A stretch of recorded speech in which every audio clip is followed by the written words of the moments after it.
Hi there, it's Dave here from davestravelpages.com, and I'm just getting ready for a weekend bike tour, and I thought I'd make a quick video about some of the cycle touring gear I take with me.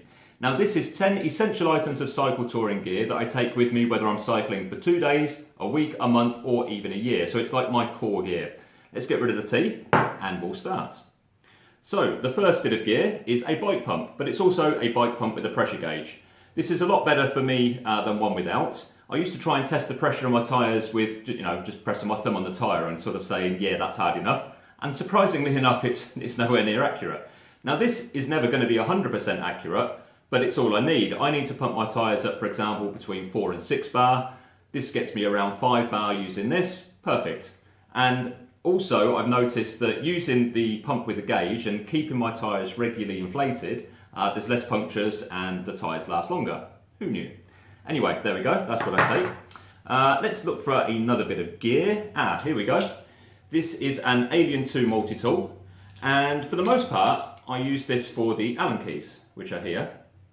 Although it does have some other bits and bobs on the other side. There's a chain breaker if you need to fix your chain on the road as well. But that's a great bit of kit to have, and it doesn't really weigh that much.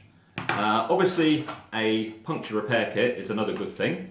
Surprising how many people leave home without one, even if they're going on like a day ride, they still don't take one with them. I had to stop the other day and help a roadie out who'd forgotten tyre levers and a puncture repair kit. So yeah, I take those with me as well.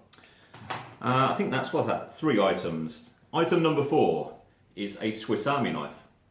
For the most part, it doesn't get used on the bike. Maybe there's a couple of screwdriver attachments here, I don't know if you can just see that, that come in useful.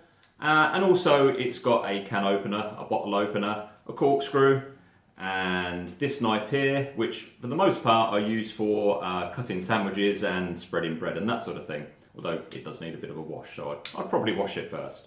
So Swiss Army knife, that was item number 4. A power bank. If you're like me, you probably travel with a mobile phone, maybe your GPS and some other electronic gear. And as long as you can charge it from a USB, a power bank like this is useful. I've had this one for about, I don't know, 4 years, 5 years now, and it's still going strong. Should probably get a new one at some stage, but for the time being, this is very good. I think I've got a review of this on my channel somewhere, so you can go and check it out if you want. That was number 5. I'm going to lose count, so just bear with me. Another item, yeah, this isn't rude. It's a chapstick or lip balm. Yeah, I mean, self-explanatory really, but again, it's surprising how many times I've left home on a 2-day tour or longer without any lip balm, and then for some strange reason your lips get all chapped, don't they? Weird. What else have we got? An MP3 player. Again, this is pretty old now. It keeps enough songs on there to keep me entertained for a few hours. Sometimes I listen to it on the bike when I'm cycling. Yeah, I know you're not supposed to do that, but whatever. For the most part though, I listen to it if I'm camping or at night, just for an hour or so, just to listen to some music, or even in the morning to get me in the mood to cycle again. We have a bike lock next, and this is, I've already lost count. A bike lock next, again, pretty self-explanatory. I've not lost my bike yet, touch wood. Maybe using the bike lock, there's a link somewhere, I don't know. So that always goes with me as well. And here we have a money belt. This is a pretty cool money belt because it's, I don't know if you can see, it's got the zip on the inside there. And I normally keep 50 euros in there. And I find this pretty useful because once when I was cycling in Sudan, I managed to leave my wallet and my passport and my other money belt in a shower after I'd had a shower, wandered off into town, and only then realised that I'd left it, and I was literally bricking myself. I was touching cloth as I ran back, hoping, and fortunately a really nice fella had picked it up for me, put it to one side, and there was no harm. But it did make me think that I should have a separate belt with a reserve money supply, so that's why I carry that with me. And even on a day tour, so if I break down somewhere, I could just get a taxi back or something. A bit lazy, but whatever. And finally, I think, although I will recap and count through these at the end, not sure if you can see these.